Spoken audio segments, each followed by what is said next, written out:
Hello, good day to everybody. Hopefully we are definitely live now. Sabiha's just checking on the Facebook group. I can see that we've got some people liking already, so hopefully that means some people are watching. I've got no eyes on it at the moment, but hopefully some people will be joining us soon. So if you are watching, welcome to what at the moment we're calling the CDI Careers Show as a working title, but you'll see scrolling on the ticker at the bottom, we've got some proposed names that we're going to talk about moving forward. Just a reminder, if you've not seen this before, this show is basically a kind of short half-an-hour whistle-stop tour of some issues currently affecting the career sector with myself, Chris Webb, registered career development professional and employability advisor at Sheffield Hallam University, and joined by my co-host Sabiha. Hi everyone, so my name's I'm known as Meet Sabiha. Like Chris, I'm also a registered career practitioner. My area of specialism is working with young millennials internationally, helping them land their next job faster. Over to you, Chris.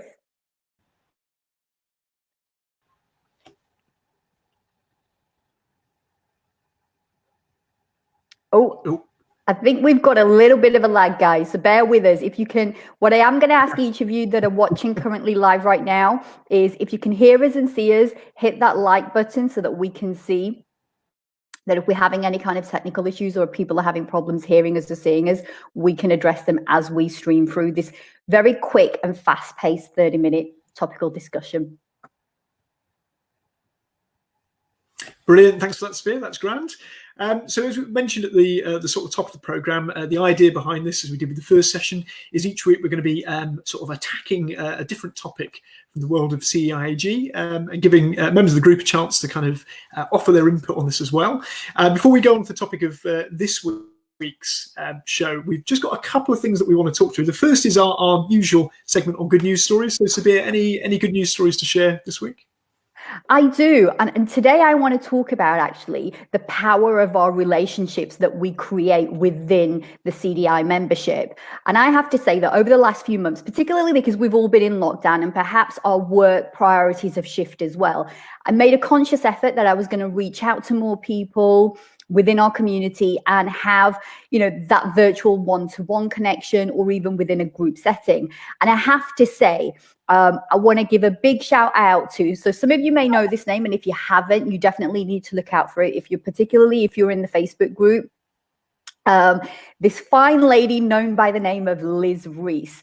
And thankfully, based on our fact that we've been forging and connecting and, you know, building on our relationship over the last few months, she actually passed some work for me. So that for me was an amazing feel-good story, because that is actually showing me what the power of our membership can do for us. So that's my feel-good story for today. So a big shout out to Liz Reese. And if you are anybody within the group right now, you haven't introduced yourself, do introduce yourself to her. This woman, I am so jealous and envious of her brain. The amount of information that she has up in here is just phenomenal. Absolutely phenomenal.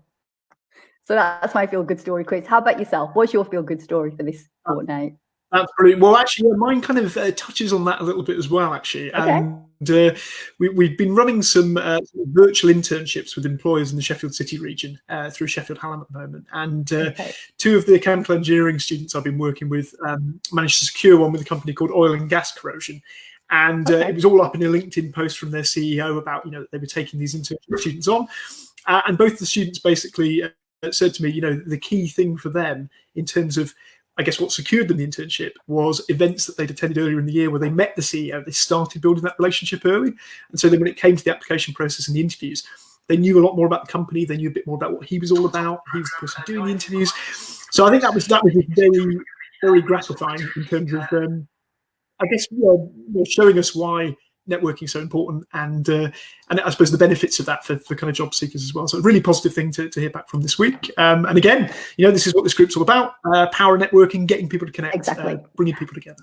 And it's also about, and what I love about Liz, and I think this is really key to this actually, is that, you know, a great mentor of mine many years ago, over a decade ago, shared with me, generous givers gain. And so Liz definitely falls into that category. Rather than just sort of coming up to me and asking me what I could do for her, she was very much about, okay, Sabiha, what are you doing? Taking interest in where I was at, and then was able to then give, and we've both been sort of reciprocating with each other of how we can give. And I'm just popping over to the live comments right now, and I've just seen a comment from you're welcome, Liz. You're welcome. I'm so embarrassed. Don't be embarrassed. We love you here at the CDI Daily Show. And then we've got also here Catherine Jennick, who says, I've done lots of more networking over the past few months. I've met some incredible people. 100%, Catherine, 100%. I'm with you on this one. It's been one of the most positive lockdowns for me. So this is it, isn't it? It's about what do you do? Yes, we're in an unprecedented time right now where we are being forced to work in ways that perhaps we've never worked before yet.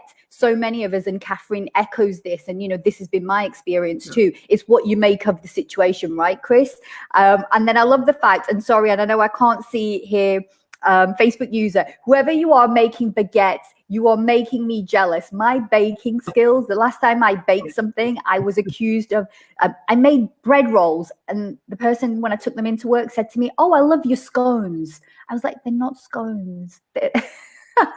So good for you that's doing that. Over to you, Chris. We've all got different talents, haven't we? So yeah. We do. And Jenny, I'm sorry, just to come back, Jenny, I know Chris did freeze a little bit earlier on, but I'm hoping, now you've got him back on live and you can hear him and see him loud and clear. Yeah, I think all seems good my end, so hopefully it's the same for everyone at home. So apologies, any tech problems as always. So before we get into kind of today's topic, you'll see scrolling along the ticker at the bottom of our screen, hopefully some proposed show titles. So we had loads and loads of people get back to us, with potential show names. Some ones that we thought, wow, fantastic, and some that were absolutely so many that we couldn't even include them. So in the end, we kind of boiled it down to sort of 5 that we thought quite a good reflection as to what the show might involve and might look like moving forward. So we've got these 5 different ones. We've got We Are Careers, which is the hashtag that we were trying to use on the group anyway. We've got Careers Today, a bit like the Today Show. The CDI Careers Show, which was the one that we had already. RCDP Unite, which was kind of brought in, but possibly a bit more. We know not everyone's necessarily a registered career development professional, but it's another one we want to throw in as it's a little bit different that someone had suggested. And we also have Careers Replay, which again, we thought, the whole thing is a replay, it's recorded, so it does kind of fit quite well. So please do sort of share with us on the comment thread what your thoughts are, which names you think are perhaps, more suitable. And over the next couple of days, we're going to have a bit of a poll out on the Facebook group, see what the membership think, so we can kind of come to some sort of conclusion before the next episode in 2 weeks' time, and hopefully have a new name that we can kind of continue with going forward. So a good reminder, I suppose, as well, just while we're going through the show today, do engage with us on the comment thread. If you've got any things that you'd like to share, pop them in there. And Sabiha's already done. We'll connect with you. We'll sort of read them out, and we'll kind of keep that dialogue going as the show goes on. So 100%. And Chris, just to add to that, one of the things that I really enjoyed following the very first session that we did from everybody, and a big thank you to everybody that did this, was that, one of the things that we are looking for is dialogue and engagement and conversations. So it's not just about today's 30-minute show. It's about what can we continue talking about that means something to us following the show as well. And so many of you reached out to me either in the group itself or in one-to-one direct messages. So please continue with that, because this is exactly the engagement that we are looking for. We want to hear about what's on your mind. What are you passionate about? What sort of grinding you right now? What is it that you want to be focused on? What do you want to learn? How do you want to impact the clients that you are serving? And anything else that we haven't even mentioned. And it was Lisa LaRue, whose name I absolutely adore, who was actually cooking, baking baguettes. So good for you. And then we've also got the hashtags as well. Oh, we're getting some likes, Chris coming in saying, We Are Careers and the CDI Careers Show. I love that show too.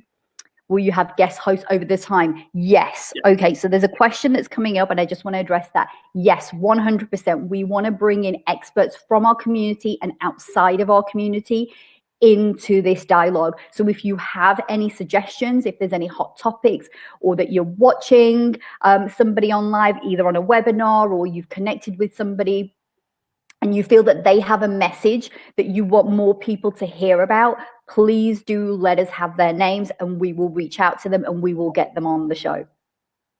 Yeah, and equally as well, if you yourself are interested in coming on, I know Catherine's kind of mentioned me already, quite interested in coming on to maybe talk about what's your strength, then yeah, please do let us know that it kind of fits with the topics that we're looking at. I think we're really keen to have as diverse a representation of the membership as possible come and get involved with these, and if there's, as Sabiha says, a specialist subject you feel really kind of well placed to talk about and inform the membership on, yeah, we'd be really grateful to have you get in touch. And on that note, we'll move on to today's topic. So, as we kind of put out on the group previously, today we're going to be talking about career tools. And obviously this is a very, very broad subject. So when we talk about career tools, I guess what are we talking about?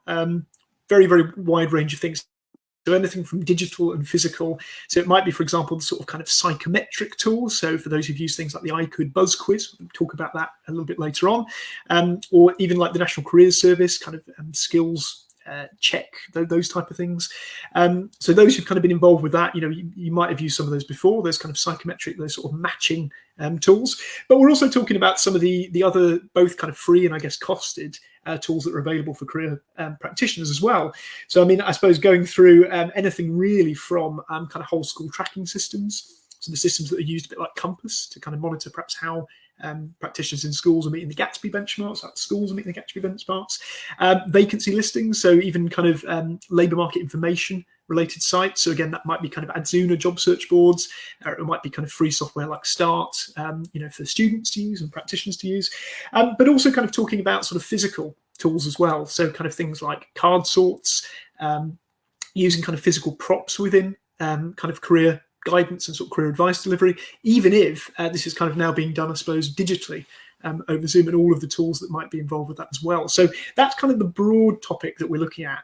But I guess the big theme that we really want to focus on, two sides of that really. One is, have we seen an increase in kind of people using these tools since more careers guidance has been delivered remotely during the pandemic? And then also, how does that differ from client group to client group? So we're really kind of keen to hear about those different things that are kind of coming in there. So Sabiha, to kind of kick things off then, I mean, career tools, is this something that you use within your practice, and has that kind of increased during the pandemic? 100%. I would probably say, have I started using more tools? Probably not.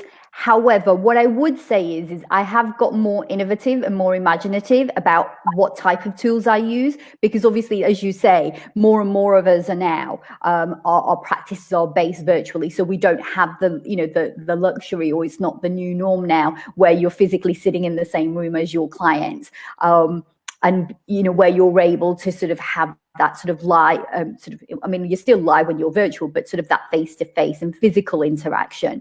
So definitely, I do feel that tools have a huge part to play, particularly as career practitioners. And the point that you raise, and this is something that I'm really interested in hearing about from our community. So please, members, type in the comment section, what type of tools are you using to help your clients get unstuck? Because right now, and this is irrelevant of what sort of career stage you are working with, you specialize in, whether it's, somebody who's just graduated and who's now left university and is entering the world of work, or perhaps maybe it's somebody that's been in the world of work for a few years and is now having what is known as the quarter life crisis. And that's somebody who's in their sort of mid to sort of late 20s, having a bit of a existential crisis, going, oh my God, this isn't quite what I thought it was going to be, the world of work, and is now looking for answers and is turning to professionals like ourselves to help them find those answers. So what tools are we using with that? It may also well be that you are working with you're a practitioner who's working with people who are, much later in their career journey. And this could be somebody that's having maybe a midlife crisis, or maybe a more mature job seeker, job hunter, who's now turning to you and looking to you for answers, because they were perhaps working in an industry which is no longer employing people because it's actually been wiped out by the pandemic. So I'm really interested in hearing and learning from people, what type of tools are you using to really create transformation for your clients. So you're taking them from a point where they are coming to you as a professional and as an expert, and they are saying to you, hey, look, in some shape or form or another, I'm stuck or I'm frustrated, and I need your help now to help me get to point B, which is that brand new day. It's that transformation. It's that new feel-good place that they are looking for. So that's what I'm really interested in learning about, sort of what are the tools that you are using. And of course, then, as Chris, you highlighted, we've got tools that we use to sort of run our practices as well, right? Where we're keeping track of things as well. So those are the sort of two areas. So Chris, how about yourself? Is there any particular type of tool that you're using more of now that because you are working virtually? Yeah, I think there are definitely a few. I mean, I'm just going to pick up actually, interestingly, on kind of a question that or a comment that someone's put in the chat thread actually about. I mean, it says Facebook user for me, unfortunately, so apologies, I can't see your name. I know. But, so just on that note, Chris, the reason why we get that, because there's a bit of a lag for us. So because we're using the software, funnily enough, a new tool called StreamYard, unless you've given permission to StreamYard to see your data, we're not necessarily able to see everybody, hence why we may refer to you as Facebook user. And when we're looking in the chat, which I am constantly doing and making sure, there's a bit of a lag, so we may not always pick up. So Chris, over to you for Facebook user. Perfect. I'm going to try and see if I can find your name. Yeah, no worries. A couple of really good comments in there. So, I mean, pre-lockdown, I used the Buzz quiz on I Could or Saku, the Spartan test. Yeah, I really like Saku as well. I used to use that a lot when I worked in schools. And I think, Liz Reese, again, has mentioned something in here about a mix of tools, so kind of card sorts. But also, yeah, I suppose here, career decision-making tools and SWOT analysis. I think one thing that's come out of that I'd be really interested in hearing from people about on the comment thread as well is talking about kind of used to use them pre-lockdown. Are there any that are people finding are more difficult? So, I mean, a great example I would say that I think I would find more difficult now, that I used to use more commonly in schools, was I made myself a kind of set of these sort of like career anchor cards. So, from the Edgar Schein, sort of school of career anchors, what are your kind of pull factors towards kind of different careers? And these are always really effective, I found, with sort of particularly kind of younger students, in terms of when we were trying to get around that idea that, what job do you want to do when you grow up? Which I know Catherine will say, something she really hates, that question being used, what job do you want to do when you grow up? Yeah. And so that this idea of us kind of getting people to think about, their skills, their strengths, how that fed into their education, how it might feed into the future, but actually, does that matter for now? Not necessarily, but more about how it could feed into what they were doing now. I found that was really effective in person, but I would imagine trying to do that digitally, along with some of the safeguarding stuff we've heard from schools about not being able to have those video chats, I imagine that's possibly quite a bit more difficult. So it'd be interesting to hear whether people are experiencing those challenges. I think you mentioned as well, sort of Sabiha, earlier about, are there kind of tools that we're using? I think in the kind of higher education space, one thing that we've always found is that there's always questions around scalability. And there's always a risk that the work becomes quite transactional if you're not careful. So I think on the institutional level, there can sometimes be a focus on things like graduate outcomes, where you're looking for any intervention being a bit more transactional than necessarily, as you said, transformative, which might not be something that happens overnight, but happens over time. So exactly. I think one thing we're definitely finding is, what I'm finding in terms of the tools that I'm using, is that I think with the benefit of Zoom, definitely, is that the ability to kind of screen share does kind of take you back to sitting next to somebody in a room and using a computer. So, I've always found it more effective. I don't know how other career practitioners feel, but I've always found using any of these tools, when we talk about the I Could Buzz quiz, any psychometric test or any kind of LMI related tool, anything like that, I've always found it most effective when we kind of go through the journey together, client and practitioner. And so I think Zoom does still allow for that. So I think in some senses, I still think we can definitely do that. But I do think with others, as people have mentioned about the kind of the physical, practical kind of card sorts, the Post-it, the scrunching up of Post-it notes. And I do wonder whether we're missing some of that physical side. So I'd be interested to hear what people think about that. Okay, so Chris, to jump in on that, sort of, I would just come to you. I also like to have a whiteboard behind me as well. So, so if you're not able to do a screen share, so I agree with you. Screen share is phenomenal because you can then see exactly what the client is seeing and vice versa, because the client can share with you what they are so that you can help them move them along the conversation and the dialogue that you are having also as well. And then Yep, Post-it notes. I'm a huge fan as well of that. And I know there's a lot of people in the group chat right now that are talking about sort of what are they loving. It was Gina Whitaker that was talking about the Buzz Quiz and the SACU, the Spartan test that was coming up. And then we've got Lisbeth McGuire, same again, imagining new ways to use tools and creative interactivity when we are working remotely. And this is a point that I really like. She says, this week, use an exercise with an origami whale as a starting point to get year 10s thinking about how they feature experiences on their CVs. So clearly that is somebody who is taking and thinking complete creative thinking right there in practice. And she also mentions, inspired by Catherine Jenkins and Leanne Hambley, using Post-its and drawing quite a bit from there. Then we've got, yep, Gina, I got that. Liz is talking about how she likes to use a mixture of tool cards, and that are there any online? Do you know? Oh, I like this question. Okay, question, yeah. So members, this is over to you all now. Okay, are there any sort cards, similar to, I think, what Chris was giving us an example of? And Chris, maybe there's a niche here for you. Perhaps this is now what you do. I can see what you've been doing in your spare time. Exactly. Yeah, maybe we do like you know, we do like a how-to, yeah, or maybe perhaps like we can create some kind of worksheet. I don't know, I'm just spitballing here and putting the idea out there that if people, you know, if you are interested in what Chris has done, I mean, this is completely off his own back, and he's just decided he wants to serve his students in the best and the most effective way, and this is what he is doing.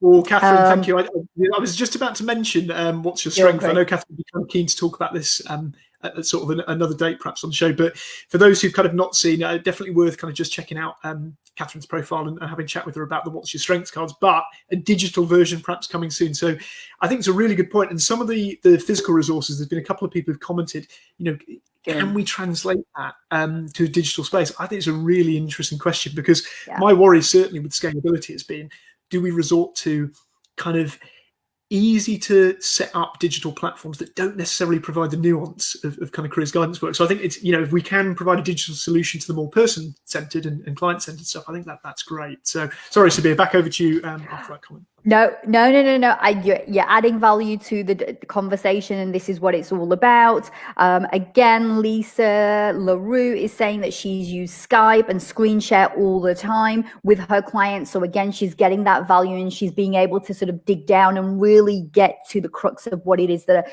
you know, that a client's challenges are facing, so that she's able to give that impact and value. And I love this point as well by her, that she said that, you know, since client work has dropped off, and again, this is somebody else, good practice right here live that we're hearing from our members who are saying that they've, rather than just sort of sitting at home and twiddling her thumbs, she's actually made a decision to add value to and develop her own practice, and she's going back into resources and tools and discovering new ones as well. And I've also been updating client resources as well. So this is the value of when we start talking about the tools. What is it that we're using, so that we can look across the board amongst our, you know, our fellow members. You know, what are you using? How are you getting, you know, effective results? How are you helping your client go from unstuck to empowered? You know, that's a great thing, Chris. So what about, how about yourself? We've got, well, I think that it leads on quite nicely to sort of another discussion point, really, which is we've seen a comment in there about Panjango being great for younger students. That's from Zoe. Again, excellent, some good kind of card sort activities from Panjango. They've also got the Panjango games, like a board game, and they've got some online offers as well. And the only reason I know this is because John Maiden, who runs Panjango, is based very near to us in Sheffield. Is really worth talking to. But what's interesting, I think, about that is, you know, we've talked here about real spectrum of clients, and I guess what would be interesting to know from sort of members of the group really is the difference, I suppose. You know, we talked about stuck clients. What's working for you well right now, but I guess also what's working well with different clients. So earlier, kind of, Sabiha mentioned a few different sort of categories. We might be talking about midlife or kind of quarter life, kind of crisis, as it were, looking to maybe change career. We're perhaps talking at the moment with the information that's come from the Citizens Advice Bureau about how many redundancy calls they're taking. We know that that might be another set of clients that might be appearing more so, unfortunately, over the next few months with potential redundancies coming. And of course, we've got the different age groups of young people from primary, as mentioned with Panjango, all the way up to kind of secondary, college and HE. So it'd be really interesting to hear from people in the comment threads. What's working well from a tools point of view with your particular client groups? Do you think that can be translated? And I suppose the one area we wanted to pick up here was the I Could Buzz quiz, which I know very, very well known to most practitioners. And Sabiha and I were having a conversation about this yesterday and saying, can it be used universally? Are there issues with doing that? Are there challenges? Are there benefits? So Sabiha, back to you very quickly. Your kind of thoughts on tools like the I Could Buzz quiz and how universal that might be to use with clients. Okay, so for me, I personally feel in terms of if you strip back, because I know obviously it's been created for a very specific age group of people, but I feel the value and the journey that the iBuzz quiz takes you on or takes your clients on in order to sort of help them identify their sort of strengths, areas of where they can develop further. For me, it's all about where your client is within their stages of where they are in their own career journey. And personally, what I've found is, even though, as I say, it is aimed at a younger age group demographic, I've used the iBuzz quiz with much older clients, clients, and still found value and still found benefit from there. Because sometimes what happens is that you may come across a client, and I don't know if anyone else can resonate with this, is that you might have a client, coming to you who has skipped some of the development stages that we know as career practitioners of what a client needs to, go through, the journey that they need to take in order for them to create a joyful and meaningful, career. And so if that client hasn't had that journey and hasn't done the exploration stage of their career personal development, then, for me, the iBuzz is always a good one to sort of go back to help them along the way. I think some really, really good points in the chat thread there as well. I mean, Catherine's mentioned about Buzz quiz being a kind of good conversation starter, but I think also as well, interestingly, I think this is from Gina Whitaker, picture activities not working possibly as well with autistic clients in her experience. And I think it's a really good point that we perhaps not touched on. Actually, things like SACU test, the Spartan test, obviously set up ideally more for kind of neurodiverse individuals. And so I think, it's worth us just kind of saying to members as well, if you've got kind of suggestions, particularly around SEND support, it's worth putting in there. One thing that is going to be in the CDI news, but is worth bringing up at this point as well, is that actually CDI News is currently working to create a new accredited and non-accredited qualification for careers professionals working with SEND clients. And so for any professionals who've got expertise in this area, do let us know and do get in touch with the CDI, because I think really, really grateful to hear that. It's, again, not something that is always kind of talked about as much, but of course is equally important and really, key that we bring that into any of these conversations as well. So sorry, Sabiha, just for the quick interruption there. No, it was absolutely fantastic. And I'm glad that you raised it, because it was something that I know that you and I discussed that we wanted to make an emphasis of as well, that we want to hear from members who specialize and who work in that area of SEND as well. And I'm looking at the time, Chris, and we are already we've got 3 minutes left. So I think this is a good space now for us to sort of bring, we said it would be buzzy and it would go like speed lightning, and it truly, truly has. And we're loving the interaction that everybody has and the comments and the feedback that people are giving. Please do continue. As I said at the beginning of the show, this isn't just about just what's being discussed here in these 30 minutes. It's about what can we continue discussing and how can we move the dial in this conversation when it comes to career tools. So over back to you, Chris, to just wrap this up, and then we can head over to the news section for today as well, because we've got some really exciting, cool things that we want to share with you that are up and coming. Absolutely, yeah, thanks, Sarah. And so I think, I guess in summary, we've talked about, as you said, kind of quite briefly about kind of career tools, and I think there's definitely scope for us to explore this a bit further in another show. And again, this leads on quite nicely to, really the feedback that we want from yourselves. What kind of topics do you feel would be most useful for kind of future shows. We mentioned at the beginning about guests as well. Are there particular people you'd love to hear from? Are there sessions you want that perhaps focus in on one particular element of something that we can kind of give, a practical demonstration of? Or, are these kind of discussions useful in terms of kind of engaging the whole community more widely? So, do let us know about that, and do keep the conversation going in terms of career tools. I think it's definitely an area that's not going away, but of course some real, like I say, I think some real challenges around, do people move to scalability because of digital? Do we lose some of the person-centered side? So I think some challenges in there as well. So Sabiha, back over to you then, just for the CDI news before we wrap up with the main news feed as well. Okay, so what do we have today that I'm excited about sharing? So wrapping up with what Chris was talking about, the CDI are working to create a new accredited and non-accredited qualification for careers professional working with SEND clients. So if you have any experience or expertise in delivering or developing SEND training or are interested in this area, please can you contact Jan Ellis at thecdi.net, and we'll make sure that we drop Jan's email address in the comments section after today's show as well. We then have the CDI free webinars. I'm sure many of you have been benefiting from them. And what's been so amazing is that because so many people have been joining the free webinars, they've now reached a maximum capacity. So what CDI have done is they've now purchased a premium Zoom license so that even more members can sign up and benefit. So rather than, you getting that, oh, sorry, we're full, now there will be more opportunities for you to join.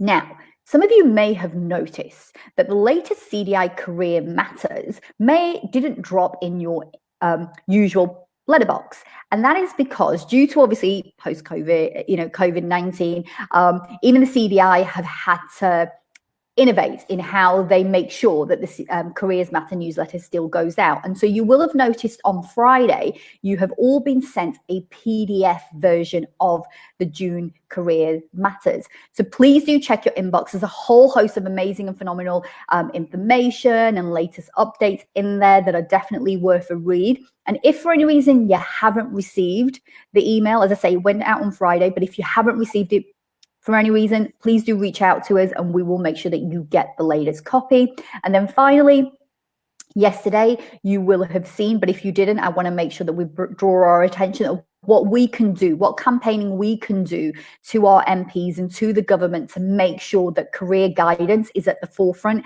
during this challenging time. And so an open letter went to Gavin Williams, has been sent by the CTI.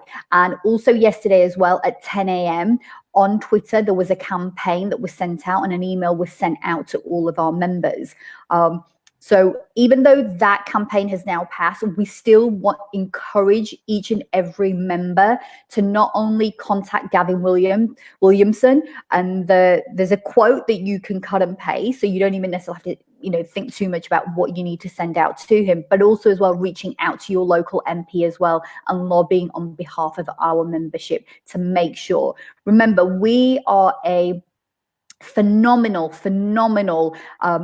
membership organization where we have breadth of experience and knowledge, where we can really transform, make a difference in people's lives who are currently facing, some kind of either underemployment, unemployment, or unhappy employment scenario. And we can really help there. So continue with that lobbying. I know there's a lot of people that have been promoting this and we really appreciate that.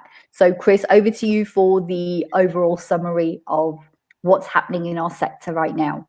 Fab, yeah. So yeah, just before we finish, or before we move on to that, I should say, a couple of really good comments in here. I mean, from Jenny Cole, this is great to hear. Her MP has emailed to ask if she would like a Zoom call about the letter that she sent to her. That's fantastic and really good to hear. Jenny keeps updating about that. And we've had Facebook user as well. Who do I need to contact if I've not received the Career Matters?